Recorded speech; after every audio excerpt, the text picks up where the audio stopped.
Allez, salut les gars. Voilà, c'est toujours moi de Sam Hospital. Et là, vous êtes sur la chaîne de Monsieur le Russe 225.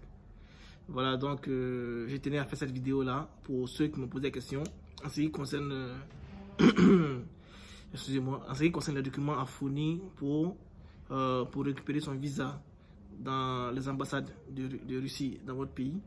Voilà, donc je crois que c'est assez important de vous faire cette vidéo là pour que vous puissiez au moins être prêt et puis aussi aller chercher votre visa tranquillement et sans problème. Donc, que vous soyez par exemple boursier ou non boursier, voilà, cette vidéo là vous concerne si vraiment vous venez ici pour faire les études.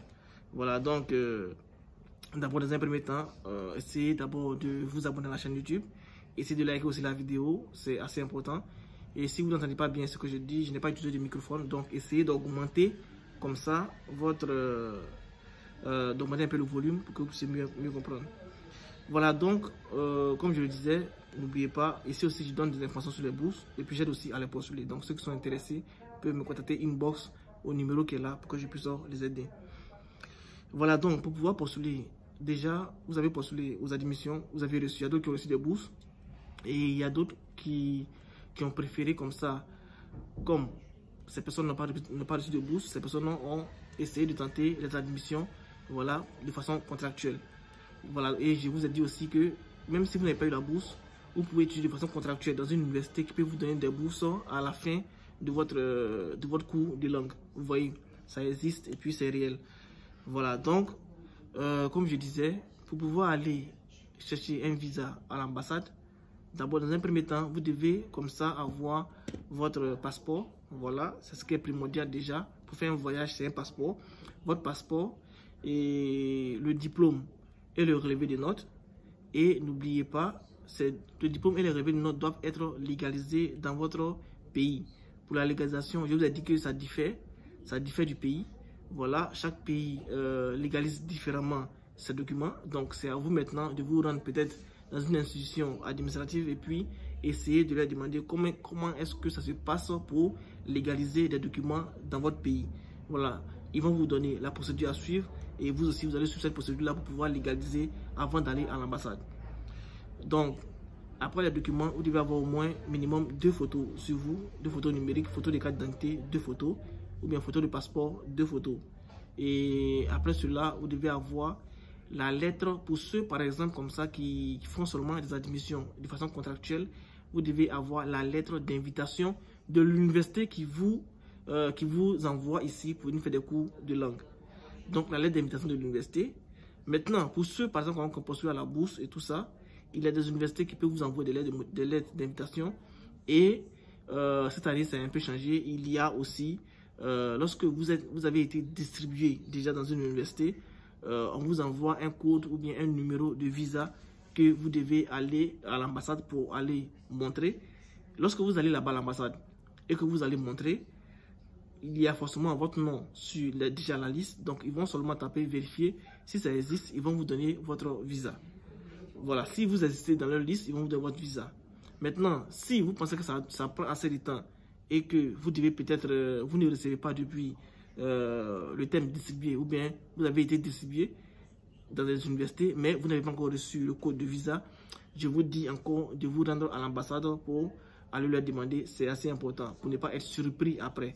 Voilà, donc une fois que c'est fait, après cela vous allez maintenant ajouter votre formulaire d'admission. Donc si je dois récapituler, c'est quoi? On a un passeport, le diplôme et les relevés de notes légalisés, on a 2 photos numériques, on a comme ça la lettre d'invitation de l'université ou bien pour les boursiers, le numéro de visa pour aller chez votre visa. Voilà, et il y a aussi le formulaire d'admission ou bien on va dire comme ça le formulaire de visa. Donc le formulaire de visa, je vais mettre le lien du formulaire de visa là en description ou bien en commentaire. Voilà, je vais mettre le formulaire de visa, vous allez télécharger et vous allez pouvoir remplir vous-même. Voilà, le formulaire de visa, la seule partie où moi je vais notifier, c'est quoi? C'est la partie du visa entrée et sortie. Voilà. Donc, si vous pensez par exemple que vous allez arriver ici en Russie le 10 août ou bien le 20 août, voilà, 2023, vous mettez 20 août, entrée 20 août 2023 et la partie où vous avez mis la sortie, c'est-à-dire la partie où vous ont mis quand est-ce que vous allez vous retourner dans votre pays.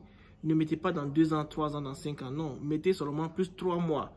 Parce que le visa que vous allez recevoir à l'ambassade ne fera que 3 mois, 90 jours. Donc les 90 jours, c'est en arrivant ici que votre université va entamer des procédures pour pouvoir prolonger votre visa. Vous voyez, voilà, donc le prolongement du visa se fait dans chaque université et non à l'ambassade là-bas dans votre pays. Vous voyez, là-bas à l'ambassade, ils vont vous donner seulement que 3 mois. Donc, la date d'entrée du formulaire de visa que vous allez remplir en ligne et tirer, vous allez mettre comme ça la date d'entrée. Si vous venez le 20 août, vous mettez le 20 août 2023 et la sortie, vous pouvez mettre peut-être le 10 décembre, voilà, le 10 décembre ou bien le 10 novembre 2023. Donc, vous mettez au moins de 90 jours. Le décalage doit être en moins de 90 jours. Voilà, donc c'est à vous de voir moins de 3 mois.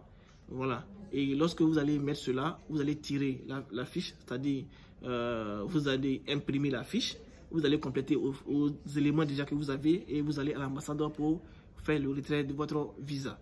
Voilà. Donc une fois que vous recevez le visa, vous vous préparez et vous venez ici. Et lorsque vous allez arriver ici, ils vont récupérer tout.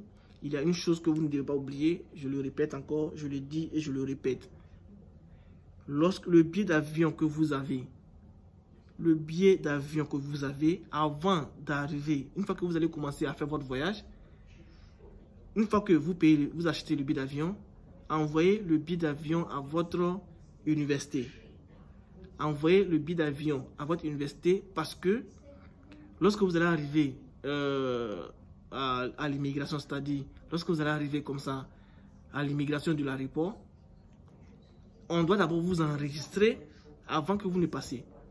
Si vous n'envoyez pas, si votre université ne sait pas que vous venez, ça sera hyper compliqué pour vous de pouvoir passer l'immigration de l'aéroport. Voilà, et ils peuvent vous faire retourner tranquillement et sans problème. Je le dis et je le répète à chaque instant. Et pour ceux aussi que les universités ne vont pas venir accueillir, vous pouvez nous contacter, on va venir vous accueillir, on va en parler et venir vous accueillir. C'est hyper important. Voilà, donc, une fois que vous avez tous ces documents-là, allez-y, récupérez votre visa. Faites du mieux que vous pouvez, mais arrivez ici en Russie 45 jours avant le prolongement de votre visa. Je le dis et je le répète parce que actuellement, il y a toujours des personnes qui sont dans cette situation-là, même ici, qui sont déjà ici, qui connaissent bien les règles et qui sont dans cette situation de moins de 45 jours.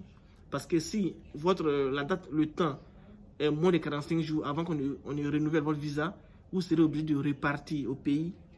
Vous serez obligé de repartir au pays et revenir. Ce qui n'est pas évident, c'est de l'argent que vous dépensez. Alors, faites l'effort de donner votre visa de 3 mois à votre, par exemple comme ça, à votre immigration, voilà, pour que les gars puissent prolonger. Voilà, donc c'est un peu l'information. Maintenant, si j'ai raté des choses que je n'ai pas donné d'information, si j'ai raté des choses que je n'ai pas encore dites, essayez comme ça d'écrire en commentaire, poser la question en commentaire, je vais essayer de mieux vous expliquer. Ok, donc les gars, c'était moi le Sam Hospital. N'oubliez pas, surtout, prenez soin de vous et à plus les gars.